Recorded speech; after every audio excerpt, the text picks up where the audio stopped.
Hey there, everybody. How y'all doing today? Hope you're doing really great. And here we are in our Exodus and Moses and Exodus series. And we're all the way up to chapter 33 of Exodus. Can you believe it? And it seems like only yesterday we were in Exodus chapter 1. It's actually been well over a year that we've been studying Moses and Exodus. But it's a great study, isn't it? And the things that Moses experienced, the way that God used him, the resistance of Pharaoh and the Egyptians, the resistance of his own people, and yet to overcome all of that and to ultimately serve the Lord in the way that God called him to do, to deliver the people of Israel, the Jewish people, the people of God, from slavery in Egypt to the promised land, through Mount Sinai, through the wilderness, through the sea. It's just an amazing, amazing story. So we're in chapter 33 of Exodus. So if you want to turn there in your Bibles, that would be great. So we can read together as we study and look at the passage. We've just completed chapter 32, and at the end of chapter 32, we see that God has begun to distance himself from the Israelites. It is the result of the golden calf incident that happened at the base of Mount Sinai as God was giving Moses the Ten Commandments at the top of Mount Sinai, and the people were sinning in an awful, terrible way at the bottom of Mount Sinai as they had Aaron, Moses' brother, create this golden calf which they sacrificed to and which they worshiped as God. And we studied all of chapter 32, several different studies. We came together, I think it was total 4 studies of looking at the golden calf incident. So that comes to a conclusion at the end of Exodus chapter 32. And as chapter 32 closes, the people and the people have to be wondering, and even Moses himself, where do we go from here? Where do we go from here? Because they have just disobeyed the Lord. They have just worshipped an idol. They've broken commandments. They've walked away from this covenant agreement that they have had with him 40 days after they make it, after they make that promise to God. And he has punished them immediately in 2 different ways. He has made them drink water with the golden powder from the broken up golden calf. They had to drink that water with the gold powder in it.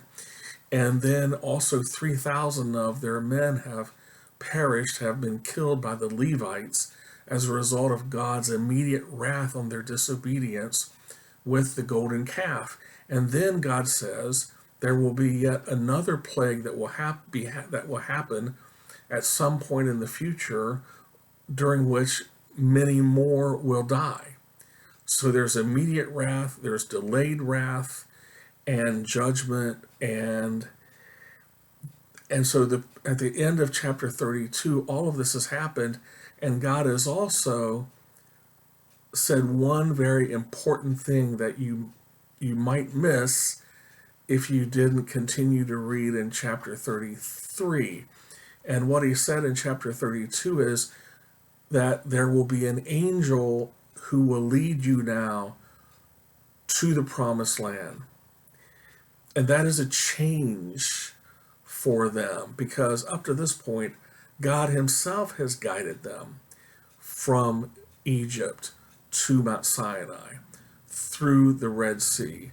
God himself has been in the cloud by day and the pillar of fire by night. God himself has protected them and delivered them and guided them. And so now, after the golden calf incident, God not only at one point said in chapter 32 to Moses, I'm just going to wipe him out, Moses, and we're just going to start over with you. Moses talked him out of that. However, later, when Moses himself sees with his own two eyes how bad things were down at base camp with the golden calf, he himself understood better exactly why God felt the way he did. And Moses went back up to the top of Mount Sinai for 40 more days and offered God to offered that if you would take me instead of meting out your judgment against them. I will offer myself instead of them. And God said to Moses, you're not an acceptable sacrifice for them. You yourself have sinned, not in the golden calf incident, but you have sin in your life. You're not an acceptable substitute for them. I will judge them for the sins they have committed. I will judge you for the sins you have committed. Each person is judged for his own sinful acts.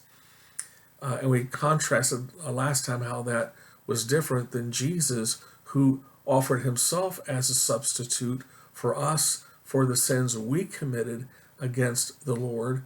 And God accepted Jesus as the sacrifice because Christ was an acceptable sacrifice for us, because Jesus was without sin. So we come to the end of chapter 32 now, beginning chapter 33. As we begin chapter 33, Moses and the people, God has distanced himself from them. He's now going to have an angel guide them instead of he himself. And so he has had this immediate judgment, this delayed judgment. They're feeling guilty. They're feeling bad. They're upset at what they had done. Not like us, unlike us sometimes when we sin, and in the moment we're caught up in the sin, but then when we realize what we have done and God brings that to our understanding, we feel terrible about it. I think they were feeling this way, and they were probably looking at each other and looking at Moses and saying, where do we go from here? If God is that upset with us and that disappointed in us, that he wanted to wipe us out, and now he's distanced himself from us, and he's not going to lead us or be with us himself anymore. He's going to have an angel do it.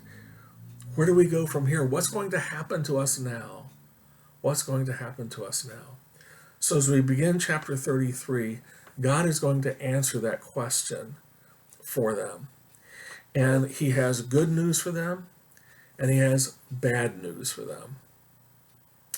And he comes and it says through Moses, this is what's going to happen.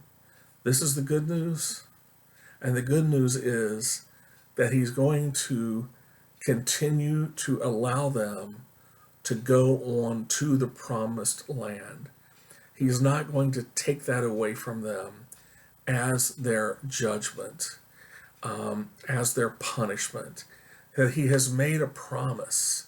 He has made a promise to Abraham and Isaac and Jacob that these people, their people, the Israelites, the Jewish people, will inherit the promised land. He's made a promise to them that they will take possession of a land that will be theirs forever. And he says to them in chapter 33, we'll read here in a minute, that he's going to continue to honor that promise. He's not going to take that away from them, the promised land. But he also has some bad news for them. And the bad news for them is that he reiterates the fact that he is not going to walk with them personally from Mount Sinai to the promised land, that there will be an angel that he will send to do it. but that he has to distance himself from this people because of the kind of nature they have about them, because of the kinds of people they are, the kind of people they are, because he cannot suffer to be around people like they are, or he might just wipe them out after all, before it's all said and done, and be so upset with them that he just takes action to end them as a nation. And as he said to Moses in chapter 32, just start over again. So the good news is you're still going to get the promised land. I'm not going to take that away from you because of what happened with the golden calf. But the bad news is that I am distancing myself from you. We will no longer have that close personal relationship that we've had up to this point. So let's look at chapter 33 and see how this kind of works out in the first couple of verses here. It says in chapter 33, verse 1, "Then the Lord spoke to Moses, 'Depart, go up from here, you and the people whom you have brought up from the land of Egypt.'" And so here again, we have the language of distancing, the language of distancing. He is not saying, take the people, go from here and take the people with you whom I have brought from the land of Egypt. We've had this discussion several times now in chapter 32 and chapter 33. Already here in chapter 33, who brought the people out of Egypt? The people at the beginning of chapter 32 said, Moses brought us up from the land of Egypt. And then we have Aaron kind of defending him. God brought you from the land of Egypt up to this place. And then we have God again in chapter 32 saying, Moses, you brought these people. They're your people. And Moses reminds God in chapter 30, no, God, you brought them out of Egypt. And here again, we're back in chapter 33, and God is saying, that the people whom you brought out of the land of Egypt. And so there's this where Moses wants to say, we are your people, God. You brought us up. You were responsible. We're your people. And because we're your people, you're responsible for us. And God comes back and says, even now in chapter 33, they're your people, Moses. They're not my people. They're your people, and you're responsible for them now, that kind of thing. And so it's the language of distancing brought on not because God is being a problem, not because God doesn't want to be their people, not because God doesn't want to be close to them, not because God doesn't want to continue to lead them, but they have disqualified themselves from that relationship with Him because of what they have done. See, so often people want to blame God. It's God's fault for the problems I'm having. It's God's fault for not rescuing me. It's God's fault for not walking with me. It's God's fault. But if they really look at the situation, they are the ones who've distanced themselves. They are the ones who are being disobedient. They are the ones who are not following Him faithfully and completely. They're the ones who are sinning, and oftentimes knowingly. And so God says, okay, well, go at it. But I'm not going to be a part of that. And so here we have the language of distancing. And He says, depart, go up from here, you and the people whom you have brought up from the land of Egypt to the land of which I swore to Abraham, Isaac, and Jacob, saying, to your descendants I will give it. So here's the good news.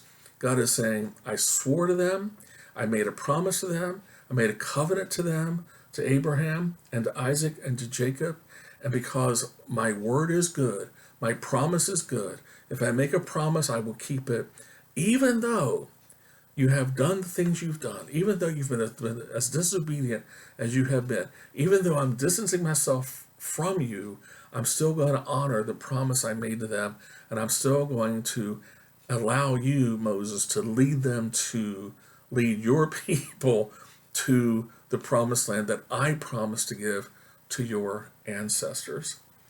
So it goes on then at the end of verse 1. I swore to Abraham, Isaac, and Jacob, saying, to your descendants I will give it. Verse 2. And I will send an angel. Here we go again. God saying, I'm not going to go. I'm going to have an angel go with you. And I will send an angel before you, and I will drive out the Canaanite, the Amorite, the Hittite, the Perizzite, the Hivite, and the Jebusite. Go up to a land flowing with milk and honey, for I will not go up in your midst, because you are an obstinate people, or a stiff-necked people. There's another translation you could have there. I will not go up in your midst, because you are an obstinate people, and I might destroy you on the way. I might destroy you on the way. So this is the bad news. The bad news is that God is saying that I am not going to go with you personally. I'm not going to guide and direct you personally. I'm not going to be with you myself every step of the way, as I have been up to this point. And because why? Because you are an obstinate people. You are a stiff-necked people. Because of the sins that you have committed, I will not be able to be with you, because as you continue in your obstinance, as you continue to be stiff-necked, I am. I know that at any moment I might strike out as part of my wrath and judgment and just destroy you. Destroy you. You see, God Himself knows what they are like. God Himself knows what they are like. If you remember, Aaron said that when he was talking to Moses, he said, this is a people who are prone to evil. And Moses didn't disagree with him. These people are a people who are prone to evil. And now God is saying to them, you are obstinate, you are stiff-necked. In other words, you don't listen to me, you don't obey me, you're going to go off and do things you want to do on your own. And so I cannot be a part of that. And you have disqualified yourself because of the way you are. This was their human nature. This was their character. They were prone to evil, and they were obstinate and stiff-necked, and they wanted to go off and do things on their own, in their own way, even if it meant being disobedient to the Lord. And often it did. So he says, I'm going to have an angel. Now that brings up the next question is, what kind of an angel would this be? What angel would be given this this responsibility of now guiding, not only guiding the people to the promised land, but who would also lead them into the battles that they would have to face to take possession of the promised land. Sometimes in the Old Testament, when there is a reference to the angel of God, specifically usually in that exact language, the angel of God, we have seen that that is a pre-incarnation of Jesus, that he himself is this person that they're talking about, not an actual angel, but they refer to him as the angel of God, but it's actually Jesus himself that comes and participates in whatever might be happening. But this is not the case here, because he says here specifically in verse 3, for I will not go up in your midst. I will not. And since it's the Trinity, right? God the Father, God the Son, God the Holy Spirit, then Jesus could not have been the angel, because that would have been the same as God doing it. And God says, I will not go up with you in your midst, being neither as God, as Jesus, as the Holy Spirit. In no way, in no function, in no part of the Godhead would he be involved in being in their midst. Another important distancing language. He's in their midst or he's not in their midst. And he's saying here in verse 3, I will not be in your midst. So who will this angel be? Will it be Michael? He's kind of the warrior angel. Will it be Gabriel? He's kind of the messenger angel, or some other random angel. We don't know who God would have chosen for this, but he says it will not be me. And so one thing I'm wondering as we talk about this is,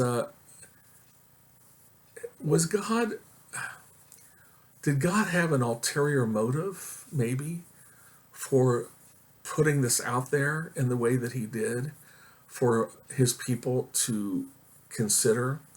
In other words, could this possibly have been a test that God was giving his people? You know, was he in essence, was he saying to them, do you really want me? Do you really want me to be a part of your lives?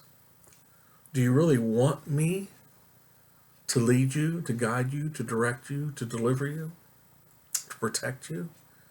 Do you really want a relationship with me?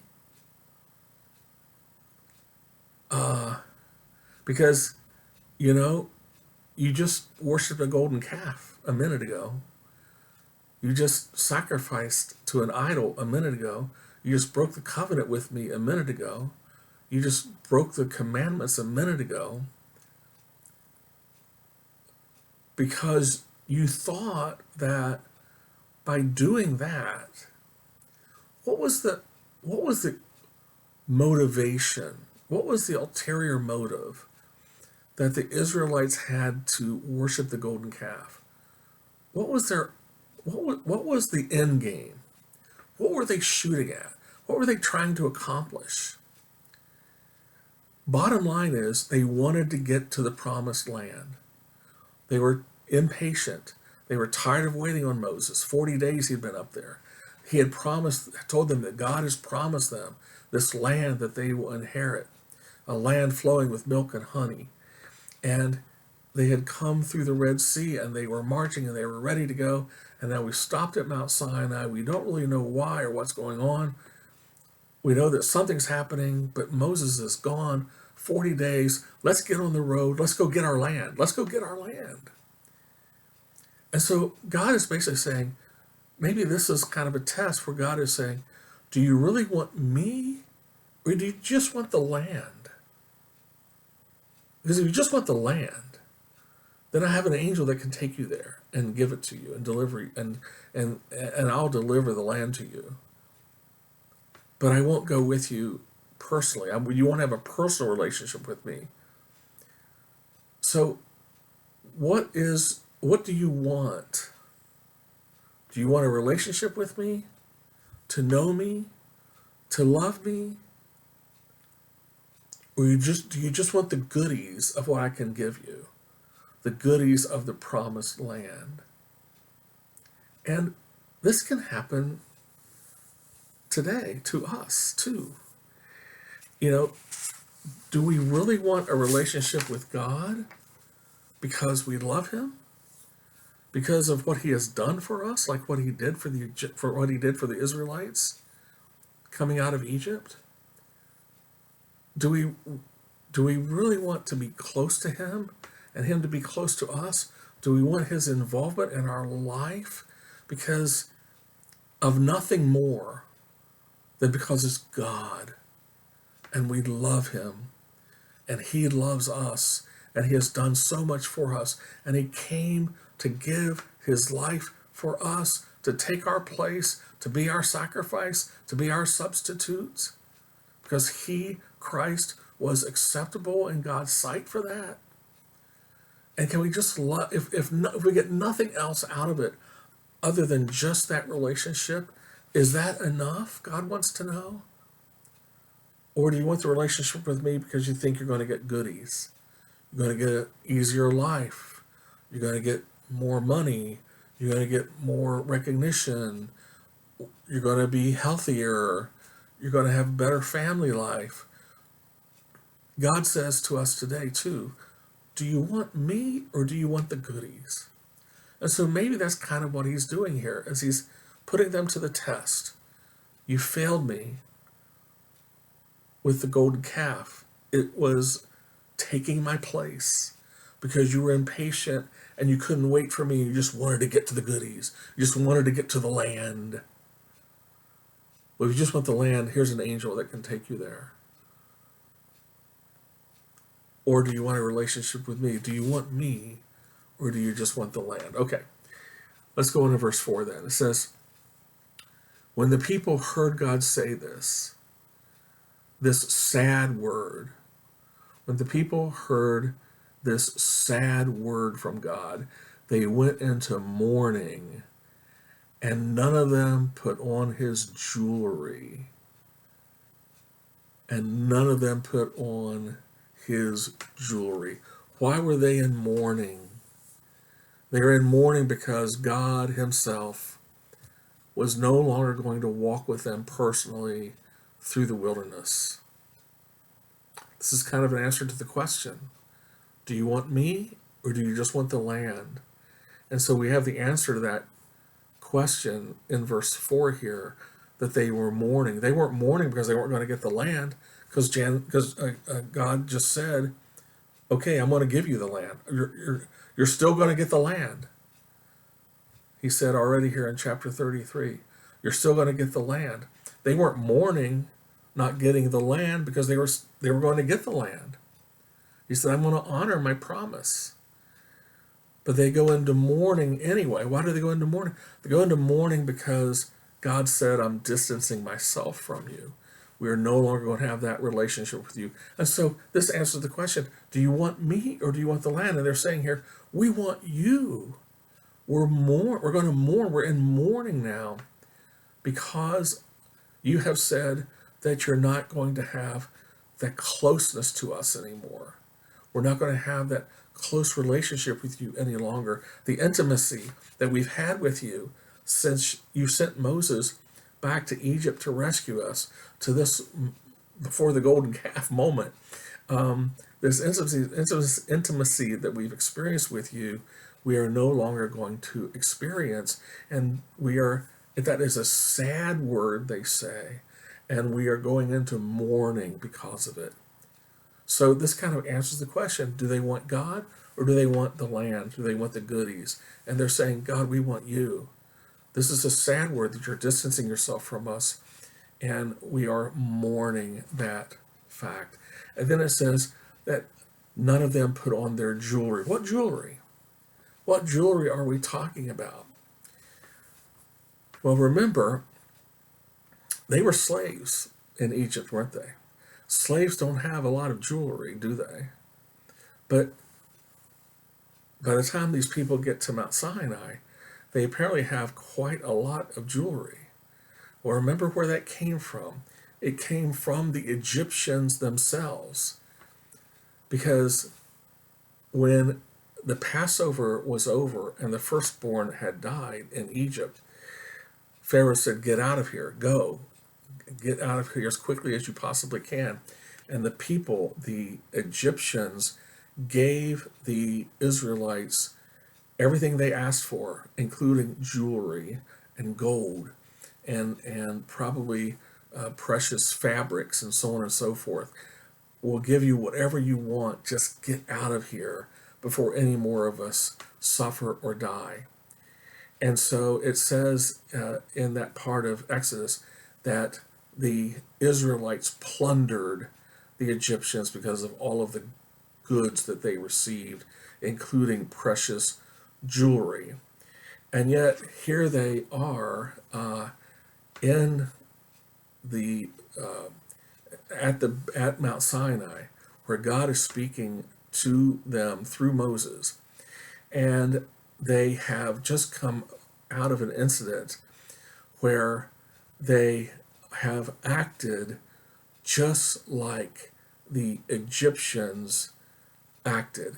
They not only were making offerings to an idol pagan god, as the Egyptians did, but now they are also looking like Egyptians as well, because they not only took their jewelry, the Israelites not only took the jewelry of Egypt, but they were wearing it.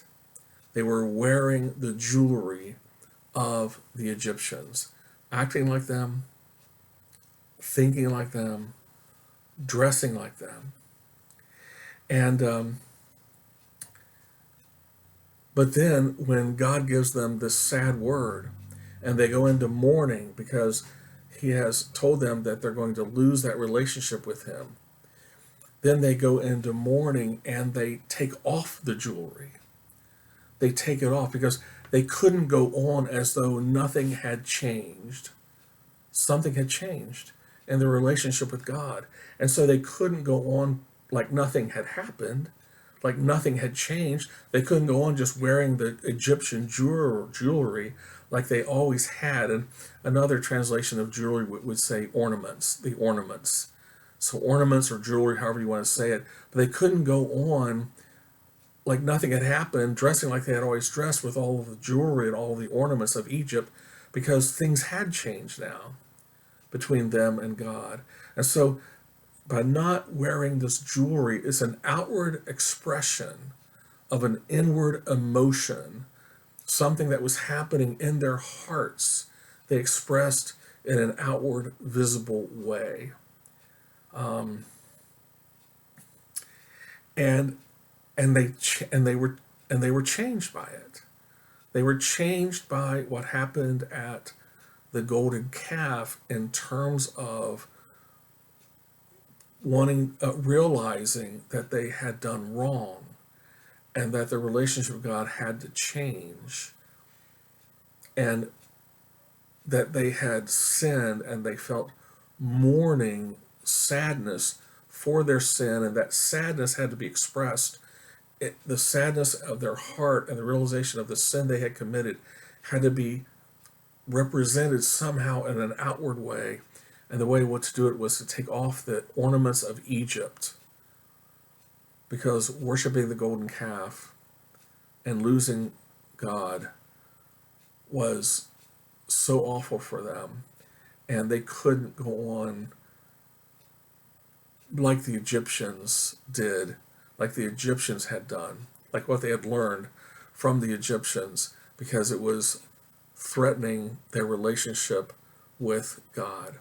It's not unlike, today when we become a Christian, or when an unbeliever gets saved and becomes a Christian. They are changed, right? You're changed. You're a new person. You're a changed person. And so because of the change in your heart, you become a believer. You become saved. You become a child of God through your faith in Christ and what he's done for you at the cross. You have to change, and sometimes that means you have to change things outwardly. Maybe you dress differently than you used to dress. Maybe you go to different places than you used to go to. Maybe you have to find different friends than you had before.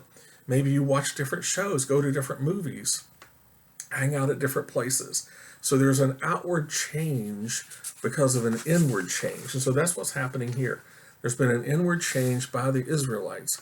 They are mourning and sad because of what God has said he's going to do. And so they show that in an outward way by taking off the ornaments, the jewelry of Egypt, and no longer wearing that jewelry. They no longer want to look like the Egyptians any longer.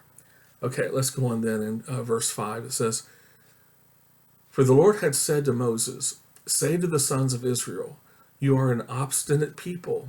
If I were to go up in your midst for just one moment, I would destroy you." Just one moment. If I walk with you just one moment, boom, I'm going to destroy you, because this is the way you are. You're obstinate.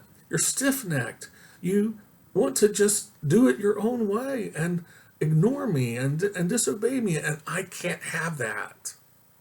I have to judge that. And he goes, he goes on, so now take off your jewelry that I may know what I shall do to you. So basically, just again, stop being Egyptian. Stop being Egyptian. Take off your jewelry so that I may know that you're my people and not people of Egypt. And verse 6, it says, so the sons of Israel stripped themselves of their jewelry or their ornaments from Mount Horeb or Mount Sinai onward. So in other words, they never again wore this jewelry. They never again wore the jewelry, the ornaments of Egypt. From that point forward, they put it away and never wore it again. However, that doesn't mean that they didn't use it again in the future, because they did use it. So, matter of fact, look at chapter 35 of Exodus, and just turn forward a couple of pages here. Chapter 35 of Exodus. So, here we are in chapter 35 of Exodus, and they're getting ready to build the tabernacle. They're getting ready to build the tabernacle. And Moses is going to them and saying to them, you need to participate. You, the people, need to participate in the building of the tabernacle. And how are they going to contribute to this? So here is what Moses is telling them in the way that they can contribute themselves to the building of the tabernacle. Look at Exodus 35. Let's start with verse 21. Verse 21 of Exodus 35. He says, and everyone whose heart stirred him, and everyone whose spirit moved him, moved you to help with the building of the tabernacle, came and brought the Lord's contribution for the work of the tent of meeting or the tabernacle, and for all its service, and for the holy garments. Verse 22. Then all whose hearts moved them, both men and women, came and brought brooches and earrings and signet rings and bracelets and articles of gold. So what is this? Brooches and earrings and signet rings and bracelets and articles of gold. It's jewelry, isn't it? It's jewelry. It's the same jewelry that they've taken off in chapter 33. They're taking it off because they no longer want to identify with the Egyptians now because of their sadness and the way they've mourned what God has told them here. And they've taken it off and they are not going to wear it any longer. But in chapter 35, when they're getting ready to build the tabernacle, Moses says, if you want to participate, then do what your heart is calling you to do. And what was their heart calling them to do? To take out that jewelry that they were no longer wearing, that they had taken off the Egyptians, and they contribute that to the building of the tabernacle. So what man means for bad, God can use for good. The ornaments, the jewelry of Egypt was a bad thing, but God used it for a good thing and putting on the hearts and spirits of the people to use it to help build the tabernacle. Okay, let's go on. Verse 7. Now Moses used to take the tent and pitch it outside the camp. Now this is this is not the tabernacle. Before the tabernacle, there's a precursor, which is just, they call it the tent of meeting. I know we just said tent of meeting before. It's kind of confusing, but there was a tent of meeting before the tabernacle. So before the tabernacle was built, there was still a tent devoted and dedicated to meeting God there. So this is that precursor. So now Moses used to take the tent of meeting, and pitch it outside the camp. Where was it? Outside the camp. Distancing, still distancing. Language of distancing. A good distance from the camp, and he called it the tent of meeting. And everyone who sought the Lord would go out to the tent of meeting, which was outside the camp. the tent of meeting outside the camp. To meet with the Lord, the people had to go outside the camp. They had to separate themselves from the rest of the camp. To meet with the Lord in the tent of meeting, you have to go outside of the camp. He's no longer in your midst. He has separated himself. He has distanced himself from you. So even to meet with him, you have to come outside of the camp to do it. If you want to look at it in a symbolic way, you could look at it as the camp being the world, the world system. And in the world, there is human nature, and there are stiff-necked, obstinate people who are prone to evil. And so God can't be in the midst of that. And so he separates himself outside of the world. And if you want to commune to God and meet with God, you come outside of the world and separate yourself to go in and to meet with him where he is. And it's not dissimilar to what we do even today as Christians in the church, right? We come to church to come out of the world. So, I mean, in this day and age, we don't have the convenience of usually putting the church outside of the town. The church is within the town, but we come out of the world into the church, and we separate ourselves as believers by going into the church out away from the world. And we it's there where we meet with God as Christians, where we meet with the Lord. And so it's the same kind of thing that we do today. The church is a place which is outside of the world, figuratively, virtually. And we come together at a special place that is meant to be a special place where special things happen. And I know, of course, in this day and age, as Christians in the New Testament days, we can meet with Christ anywhere. Where two or more are gathered, he will be there. I understand that. I'm not saying you can't be with God in your car or in your home or in your bedroom at night or on your porch in the morning. But still, the church is a special place, isn't it? The Bible also says, do not forget, neglect to come together to meet with one another as brothers and sisters in Christ. And why do we do that? Because we come out of the world into the church, special place where we meet with God in a special way. So that's the kind of thing that they were doing then too. Okay, verse 8. And it came about whenever Moses went out to the tent that the people would rise and stand, each at the entrance of his own tent, and gaze after Moses until he entered the tent.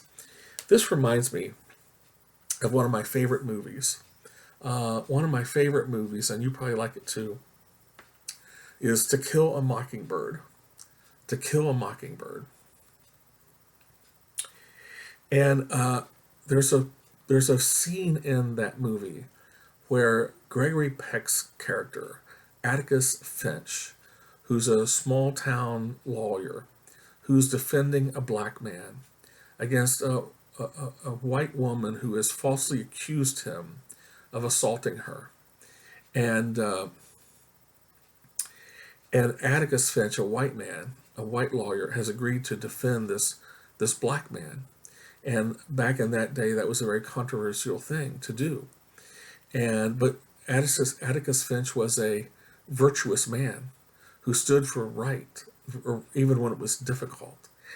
And there's a scene there where in the courthouse, all of the white people sat on the main floor of the courthouse, of the courtroom.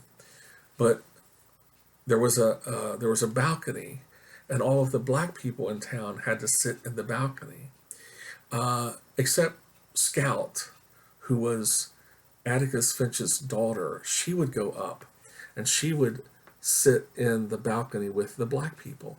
And the scene is that after the trial and was over that day, that all the white people had left the building, and Atticus was the last one. He was getting his papers together in his briefcase, and he was getting ready to walk out of the courthouse, out of the courtroom, and he turned around. He began to walk out. As he began to walk out, everyone in the balcony, every black person stood. They stood as he walked by. And Scout, wanted to know, why are you doing this? And they were told because of what Atticus Finch was doing for one of their people. And it shows honor and it shows respect. And so this is what's happening in the Old Testament.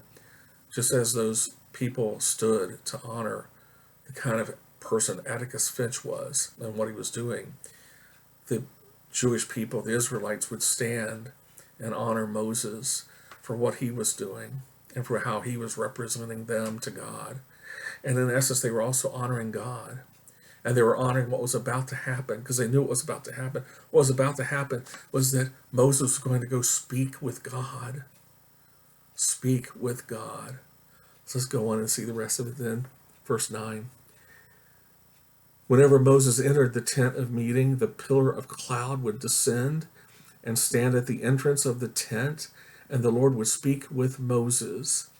When all the people saw the pillar of cloud standing at the entrance of the tent, all the people would stand and worship, each at the entrance of his tent. So Moses was worshiping in the tent of meeting, speaking to God, and the people were worshiping God from their own tents after having stood and watched him go past. Verse 11. So the Lord used to speak to Moses face to face, just as a man speaks to his friend. So when it says that God spoke to Moses face to face, it doesn't mean that Moses saw God or saw God's face, saw God's face. That's not what it means. It's not not literally meaning that Moses and God spoke face to face, because we learned that no one has seen the face of God, and if he did, he would die. But what really it's meaning is that God spoke clearly to Moses. God spoke directly to Moses. There was no intermediary between God and Moses. He spoke to Moses directly and clearly. He didn't use parables. He didn't use visions. God spoke to Moses while Moses was in his presence in a direct and clear way. He conversed with Moses. Moses conversed with God as two friends would talk to one another. I like to think I'm a friend of God, and I like to think that God is my friend, but I don't do it in a way where I think that he is manifesting himself physically before me in the way that he did with Moses. Not only did Moses speak to him directly and God spoke to him directly, but God manifested himself through this pillar of cloud in a physical kind of way, a physical kind of manifestation.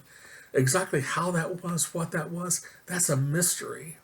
We don't really know, but it's something more than just praying. It's something more than just having communion. It was some type of physical manifestation that is over and above that. Exactly how that worked, I don't know, but it was certainly special, and the people knew it was special, and they worshiped, they honored Moses for the fact that he had that kind of friendship with God in that way. Okay, let's finish off here.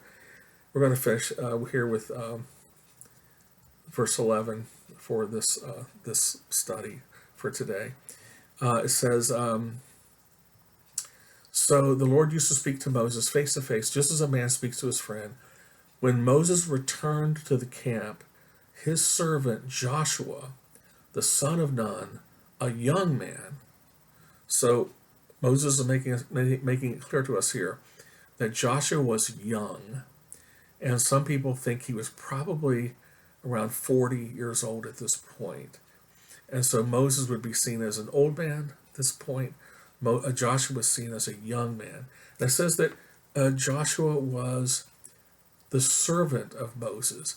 And the word here used for servant in the Hebrew, it means more than just a typical servant. It's more like a royal servant who provides a higher level of service and care. Maybe it would be a royal servant to a ruler, a king, an official, or a priest. But it's more than just being a servant. It's more elevated than that.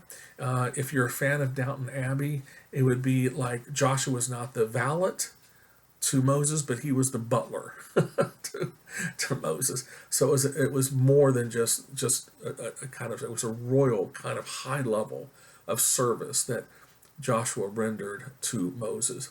And it says, a young man, he would not depart from the tent. So we've seen now Joshua a couple of different times here in close proximity to what is happening between God and Moses. And it's kind of a foreshadowing of who Joshua is eventually going to be.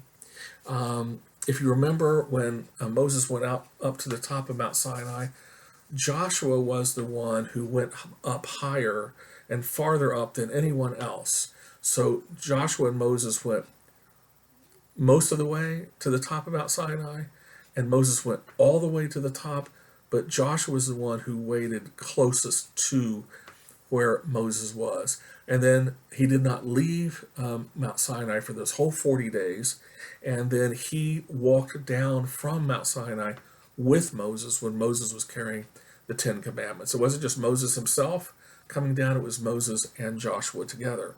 And now here again we see at the tent of meeting that the other people are worshiping from where? From their own tents. But Joshua is going with him out to the tent. Now, Joshua did not go in the tent as Moses did. Moses went in through the entrance into the inner tent. Joshua just stayed outside, but Joshua was closer to Moses than anyone else at the tent of meeting and at Mount Sinai. So Joshua is being marked out already now a couple of different times as a special person among all the Israelites. And because we know that eventually now Joshua will take over leadership of the people from Moses after Moses dies. And God is preparing Joshua to lead his people after Moses does die. But the thing I like about it here is it says that he did not depart from the tent.